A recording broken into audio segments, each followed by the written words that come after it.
देते हुए भारतीय कानून व्यवस्था में महिलाओं के पक्ष में कई अहम बदलाव किए गए। इस कांड को निर्भया कांड कहा गया। इस कहानी के पात्रों के बारे में हम जानते हैं। निर्भया वर्षा मैम, निर्भया की मां कुसुम मैम, आरोपी राम सिंह, पिंकी मैम, आरोपी मुकेश सिंह, दीपेश सर, आरोपी विनय शर्मा, धीरज सर, आरोपी पवन गुप्ता, गीतेश्वर सर, आरोपी अक्षय ठाकुर, हेमलता मैम, आरोपी राजू, रिद्धि मैम, निर्भया का दोस्त अरविंद, अनूप सर,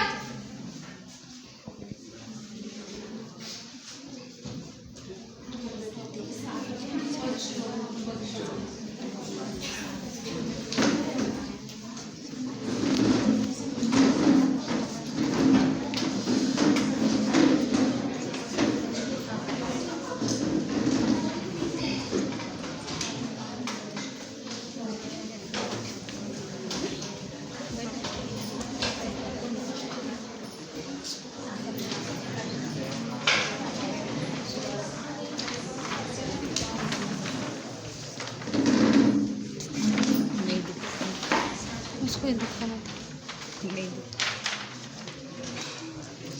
माँ, मैं अपने दोस्त के साथ पिक्चर देखने जा रही हूँ। ठीक है बेटा, पर थोड़ा जल्दी आ। अच्छा ठीक है, मैं जल्दी आ जाऊँगी। ठीक है, अपना ध्यान रखो। ठीक है माँ। हेलो अरविंद, कहाँ हो तुम? मैं थिएटर के पास पहुंच चुका हूँ। तुम कहाँ हो? मैं भी थिएटर के पास हूँ। रुको, मैं भी आ रही हूँ। ठीक है। चल दिखते हैं। हाँ, बहुत देर हो गई।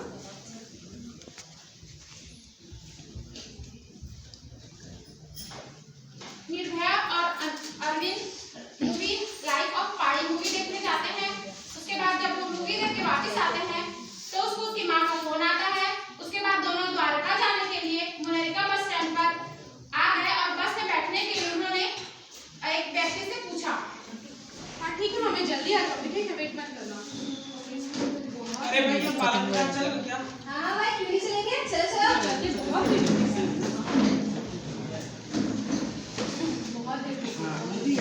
एक टिकट का 20 रुपये लगेगा भाई। अच्छा ठीक है। और छोटू क्या रेट है सब्जियां का? 20 रुपये भाई। वाह भैया। अरे भाई ये तो क्या लड़की है वो मैडम, क्या फिगर है। अरे भाई क्या बदतमीजी है। अरे ड्राइवर बस से नहीं रोको ना। पुलिस तो अभी कॉल करता हूँ।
मिला ही नहीं।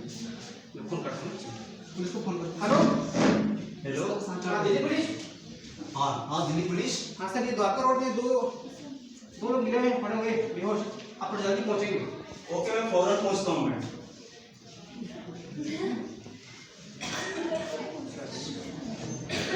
हाँ कौन? क्या हुआ सर? नहीं पता सर, हम लोग सुबह सुबह आए थे मॉर्निंग वॉक कर रहे हैं। ये दो लोग पड़े हुए थे। इन्हें फौरन अस्पताल भर्ती करें। Okay sir. पोत एम्बुलेंस।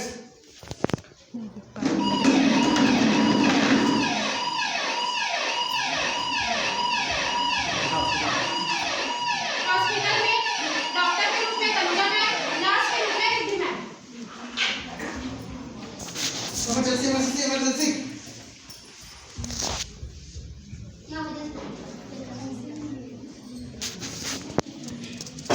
मैम जल्दी से आइए, इमरजेंसी केस है। ओह माय गॉड, इसकी हालत तो बहुत खराब है।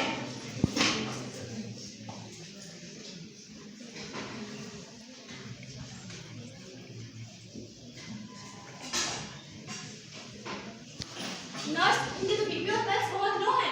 इनके पेरेंट्स को फोन किया है? अभी कर जाओ तुरंत करो।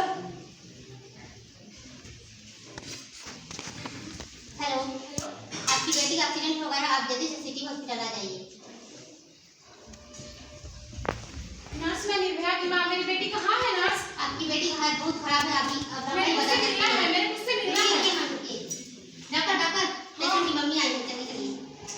डॉक्टर, मेरी बेटी कहाँ है? मेरी बेटी कैसी है? मैम धीरज रखिए, शांत हो जाइए। मेरी बेटी ठीक तो हो जाएगी ना डॉक्टर? उसको ये सब कैसे हुआ? देखिए आप शांत हो जाइए, सबसे पहले लंबी सांस लीजिए। आपकी बेटी के साथ रेप हुआ है, वो भी गैंग रेप। नर्स संभालो इनको। मैम संभालिए अपने आप को। मैम चलिए।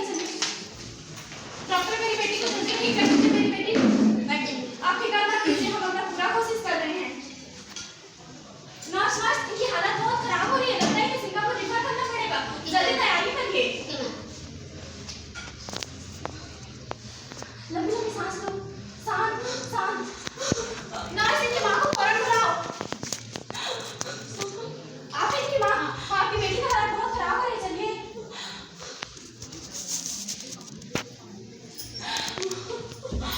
कैसी है तू? ठीक तो है ना? डॉक्टर, क्या हो गया मेरी बेटी को? लगता है उसकी हालत। मैम आप बाहर जाइए, हमें डॉक्टर प्लीज मेरी बेटी को जल्दी ठीक कर दीजिए। हमें अपना काम करने दीजिए, आप बाहर जाइए। नर्स रुकिए, लगता है आपसे कुछ कहना चाह रही हैं। बोलो प्लीज, तू जल्दी ठीक हो जाएगी मेरी बच्ची, तू चिंता मत कर, मुझे बहुत जल्दी घर लेके जाएंगे। लगता है बोल नहीं पाएंगे। नर्स फौरन कॉपी में ले आइए। मेरी बच्ची तू शांत हो जा। तेरे दोषियों को सजा जरूर देंगे। इसमें लिखो बेटा, इसमें लिखो।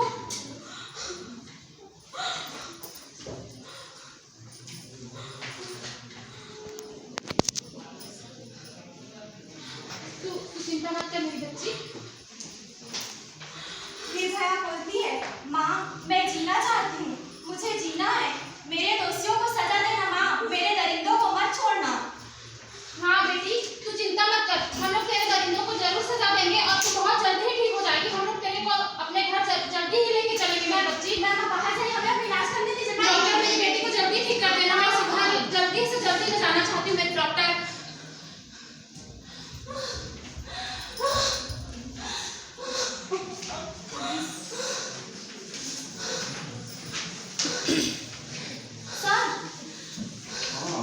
कंडीशन कैसी होती है? बहुत ही क्रिटिकल कंडीशन सर है सर। मुझे समझ में आ रहा, मैं इसका इलाज कहाँ करूं?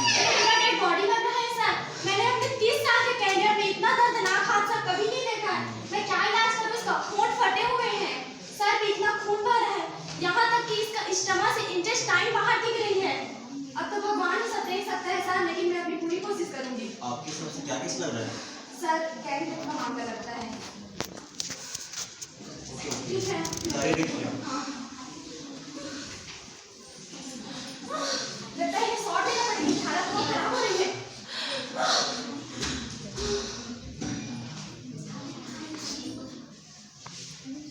नर्स बॉडी को रिस्पॉन्स नहीं कर रही है। शी इज नो मोर। मुझे माफ कर देना निर्भया, मैं तुम्हें बचा नहीं पाई। निर्भया की माँ कहाँ है? इनकी माँ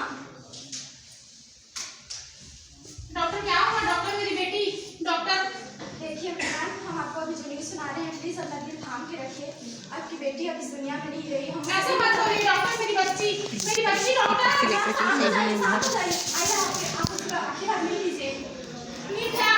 निर्भया उठो मेरी बच्ची, तुम्हें ऐसा नहीं हो सकता।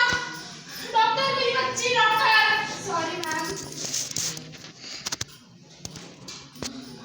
उठो निर्भया उठो।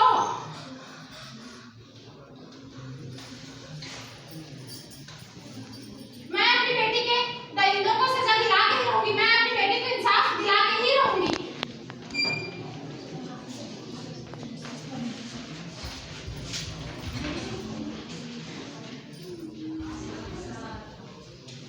निर्भया के दोषियों को फांसी दो, फांसी दो, निर्भया के दोषियों को फांसी दो, फांसी दो, निर्भया को इंसाफ दो, इंसाफ दो, निर्भया को इंसाफ दो, इंसाफ दो। कई दिनों तक दिल्ली के अस्पताल में जिंदगी और मौत के संघर्ष करने के बाद निर्भया को सिंगापुर भेजा गया 27 दिसंबर। लेकिन 29 दिसंबर की सुबह निर्भया ने अपनी मां से बात की, फिर इस दुनिया को अलविदा कहा। निर्भया की मृत्यु के बाद देश में हाहाकार मच गया। पूरा देश सड़कों पर जस्टिस फॉर निर्भया के नारे लगाता रहा। कैंडल मार्च निकाला जाता है, दोषियों को फांसी दो की मांग करते हैं। पुलिस द्वारा आरोपियों को गिरफ्तार किया जाता है, उन पर पैरवी होती है। एक आरोपी जेल में फांसी लगा लेता है और जबकि नाबालिग आरोपी को बाल सुधार गृह भेज दिया जाता है। सड़क पर कैंडल मार्च के नारे लगाए जाते हैं। उसके बाद आरोपी के वकील जो है एपी सिंह, आकृति मैम और निर्भया की मां और जज जो है गीतांजलि मैम और निर्भया की वकील जो है तनुजा मैम सीमा कुशवाहा, इन सब के बीच एक वार्तालाप होती है। आइए अब हम इस वार्तालाप को सुनते हैं।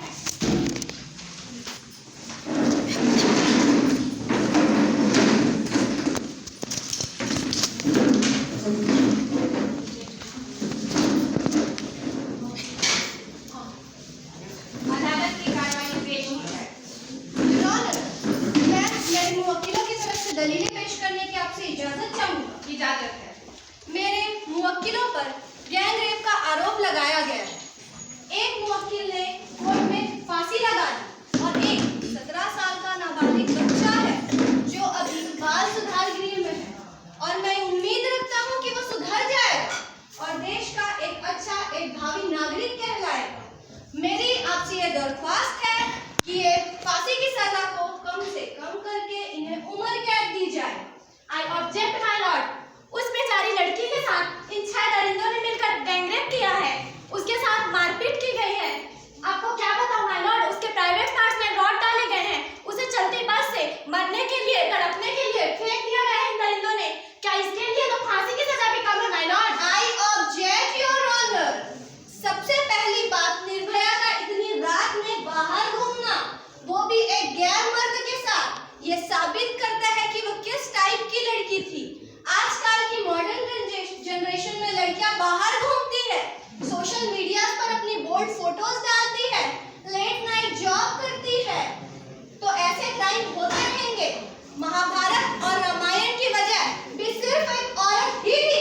इस ये क्राइम सभी औरतों के लिए सबक है कि उन्हें अपनी मर्यादा में रहना चाहिए, वरना ऐसे जघन्य अपराध होते रहेंगे। I object my Lord. अगर कोई लड़की मॉडर्न है, अगर वो लेट नाइट जॉब करती है, ओपन माइंडेड है, तो क्या इन जैसे लड़कों का एक अधिकार मिल जाता है कि उन लड़कियों का रेप करे, उन्हें बीच सड़क में छेड़े, उनका गैंगरेप करे? सिंह साहब, क्या आपकी बेटी भी मेरी बेटी के जगह पे होती तो क्या आप भी यही कहते? संविधान सभी के लिए समान है और संविधान में बनाए गए नियम भी सभी के लिए समान है। औरतों को अपनी मर्यादा का उल्लंघन नहीं करना चाहिए।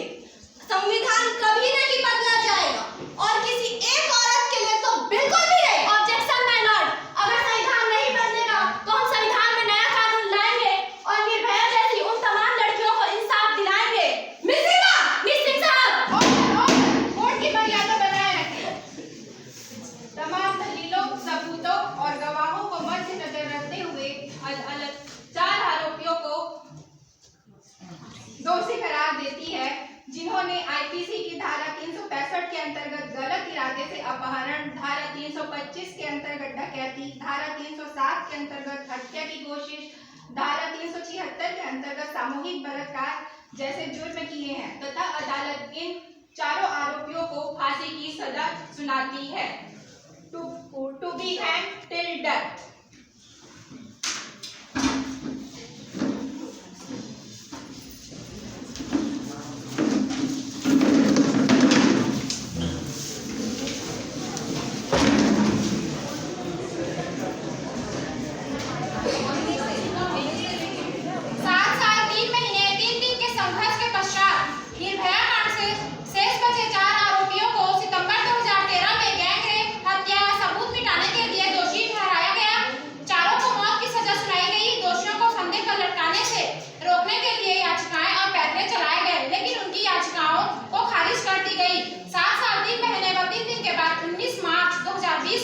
दोषियों को फांसी दी जाती है।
जब उन दरिंदों ने मेरे साथ गैंगरेप किया था, पर आज मेरा जिस्म भी आज राख हो गया।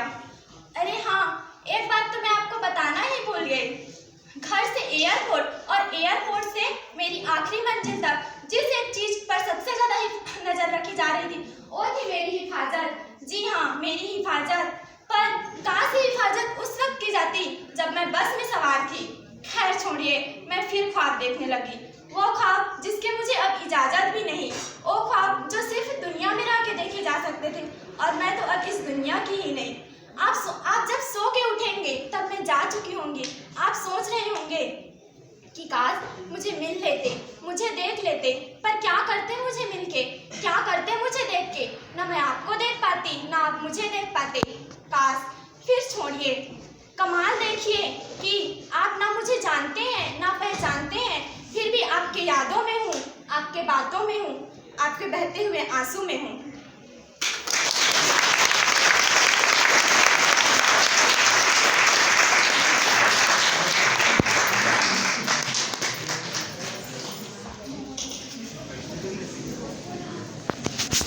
ठीक।